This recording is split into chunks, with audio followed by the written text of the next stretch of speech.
Qani bag'ish, raqibni umriga zomin bo'lib oladi. Молодец. Qani uni o'ldir. Uni raqibni mani urma. Nima qilyapsizlar? Assalomu alaykum. Qoldim quloq qayoqqa? Yaxshimi? Yo'l bo'lsin. O'g'ilcha pul jo'natuvdi Moskvadan. Ana, durust. Shunga ro'zg'or qilib kelay, uyga bir go'sht, guruch degan. Молодец. Sani ham o'g'ling jo'natyaptimi? Ketuvdi Moskvaga adashmasam. Ha, yomon qilyapti.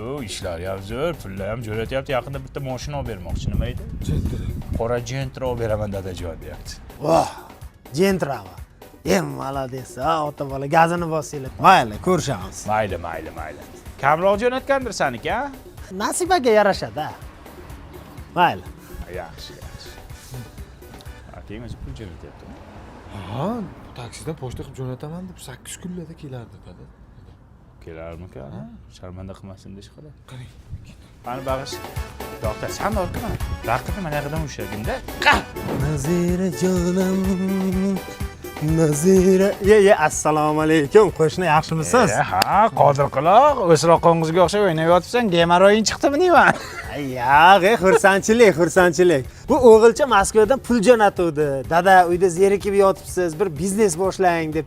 Shunga bir mutkacha ochaymi deb qarab yuribman-da. Yo'q-a? Sani o'g'ling nima bo'ldi? Ya bizni o'g'lining ishlari zo'r, ko'z tegmasin. Mana bu o'g'lim endi mutkachalarga pul jo'natmaydi. Birato'la Toshkent City'dan biznes qiling deyapti-da. Toshkent City'danmi? Ha. O'g'ling ham kuchayibdi-da. Endi otasiga o'xshaydi-da. Ha, mayli, men bir qaray-a. Bu butkaga mos pul jo'natibdi-da. Zato pul kelyapti-ku. Kam bo'lsa ham. Nazira jonim. Kulma, ona nima bo'ldi? U akangning puli kelyaptimi? Ha, yo'lda Qozog'iston chegaraga ketdi. Ya'ni 5 kunda boraman dedi. Agar kelmasa, akangni Rossiyadan deport qildirib yuboraman, aytib qo'ygan, tushundingmi? Kimga aytasiz? Tanishingizmi? Vladga aytaman. Bu jentrachang nima bo'ldi? Ochirib kutyapmiz. Ma'lum olmoqchimiz. Jasur telefon. Alo. Ha, balam. O'g'lim pul jo'natibdi. Ayam bilan dam oling deyapti. Bo'ldi, balam, men ayang bilan maslahatlashib senga atvetini aytdim. Nimani maslahat qilasan? Jonga tegding. Muncha zo'r pul jo'natyapti o'g'ling, ha? Nima bizniki kelmayapti? Qani bizni pul? 3 kunda kelayotgan taksidaman deyapti.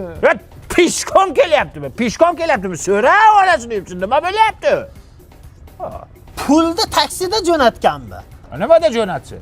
Bo'lmabdi-ya o'g'linga. Undan ko'ra Tibank kartasi bilan jo'natsa bo'lmaydimi? Qanday qilib? Shunday Pro ilovasini yuklab oladi, rasmiylashtirib, bo'ldi. Birinchi oy temboli bepul. 50,000 rublgacha komissiyasiz to'lov qiladi. Undan tashqari bog'cha to'lovi, uy-joy to'lovi, maktab to'lovi, kommunalkalar hammasiga foizsiz to'lov qiladi. 3% gacha cashback beradi. Bilet kartasi uchun barcha xizmatlari ham tekin. U Rossiya fuqarosi bo'lish kerakmi? Yo'q, Rossiya fuqarosi bo'lish shart emas. Shunday kartani rasmiylashtirsa bo'ldi. Rossiyaning любой hududiga yetkazib berish bepul.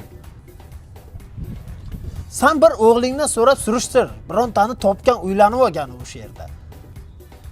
To'g'ri ekan. Shunaqa shubha bor edi lekin.